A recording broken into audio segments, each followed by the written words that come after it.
Welcome back to the show. Austria is our final stop this week as we bring you our first of two reports from the Peakbreak.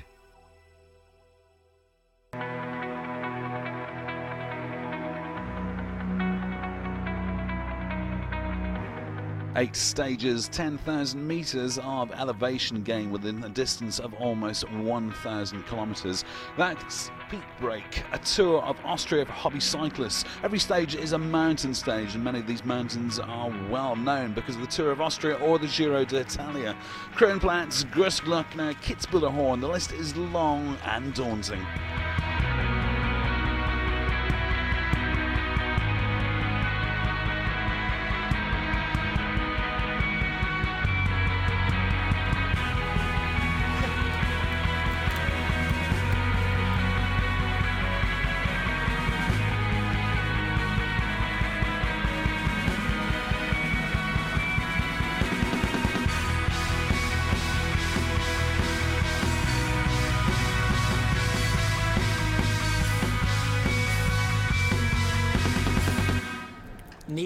No other amateur competition such as this gets as close to professional competition level.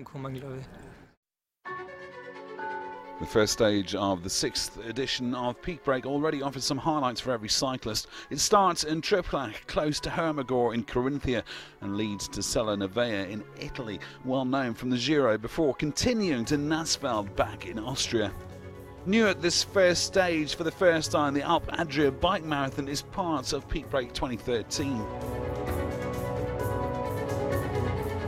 Ich bin eigentlich recht zufällig auf die Seite des Veranstalters gestoßen. By coincidence, I managed to come across the website of the organisers to find out about the first edition of the bike marathon. Die italienische Seite und es hat mich immer schon gereizt, einmal die Strecke zu fahren, und deshalb habe ich die Chance ergriffen und habe mich jetzt am Start gestellt.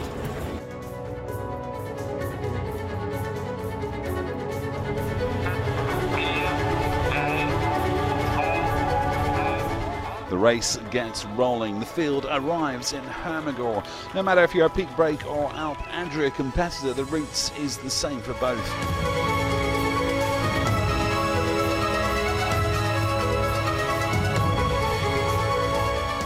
At the end of Hermagor, the race officially kicks off, and only after a couple of metres, Georg Buchowski starts his first attack. He only takes part in the bike marathon. And shortly after that, Stefan Wimmer from Vienna takes the lead in the Geltal Valley and tries to extend it, but he's caught quickly. In the rear of the field, the pace is just a little bit more comfortable. For the 120 Peakbreak competitors, it's another 7 stages to go. While the back of the field was still in Geltal Valley, the leaders were already passing the border to Italy in the direction of Lake del Pedril on the Slovenian border. The next elevation is Sella Nevea, the spot where a couple of weeks before the Giro d'Italia passed by.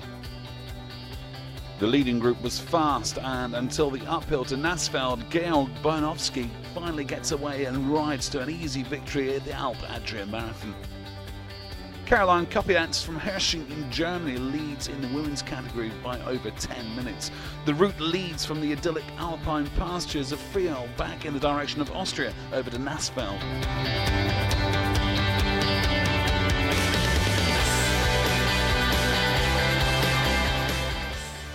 From Nassfeld, it was only a short descent to the finish in Triplach, and after 122 kilometres, Georg Buchowski wins the Alp Adria Marathon in a time of 3 hours and 41 minutes.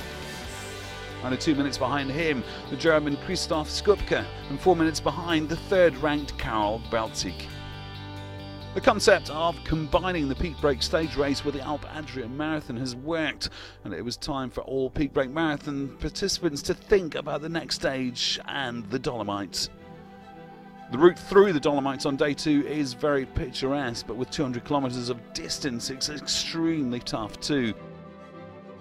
The field rolls through the Lesach Valley. At the end of this passage, there are 2 not so comfortable mountain classifications at the Falzargo and Vaperola Pass. We've known each other for a long time from when we were playing football together. I was training with them when they were still kids. Now as 2 of them have torn their ligaments and stopped playing football, they wanted a new challenge. That's when I suggested cycling, and it was a great challenge to take part in Peakbreak, and I'll manage for sure. They're not very experienced cyclists. No, 2 of them only trained for 6 weeks and only rode 1,000 kilometres. In their whole life? Yes, in their life before Peakbreak.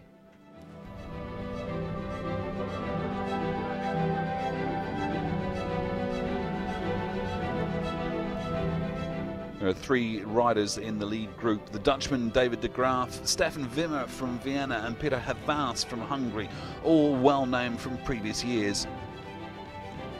The leading team quickly gained an advantage of 5 minutes. Further back in the field, it's not so easy to figure out who are the favourites. Here in the Eastern Tyrol, it's already about 30 degrees Celsius, but the beautiful landscape compensates for the hard work.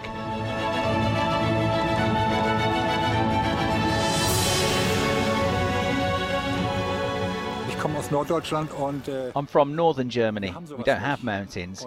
That's why I'm going to the mountains once a year and enjoy this landscape and set my boundaries. If it was too easy, I wouldn't be here. It's exhausting, really exhausting. But it is fun every day to ride up to the mountains with nice people. I get up in the morning and I'm looking forward to going on the bike. That's what I like about it. Ich stehe morgens auf und habe Lust, Rad zu fahren. Das ist echt cool. In the lead we have Karl Berzik from Klagenfurt, who joined Skupke. Together they ride over the Falzarego Pass at 2,100 metres and descend to Bruneck in Val Pusteria, where they arrive after 6 hours. Christoph Skupke now leads the overall classification, 2 minutes and 17 seconds ahead of Karl Berzik.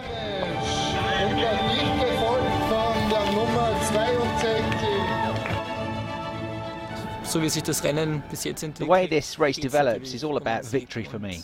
The single time trial at Kronplatz and especially the mountain top finish at Kitzbühelhorn will be more important than the last 2 normal stages.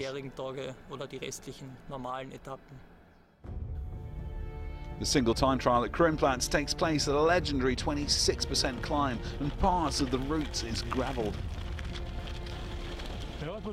I've got no idea what to expect, but one thing is for sure. It will be really tough. I can't wait.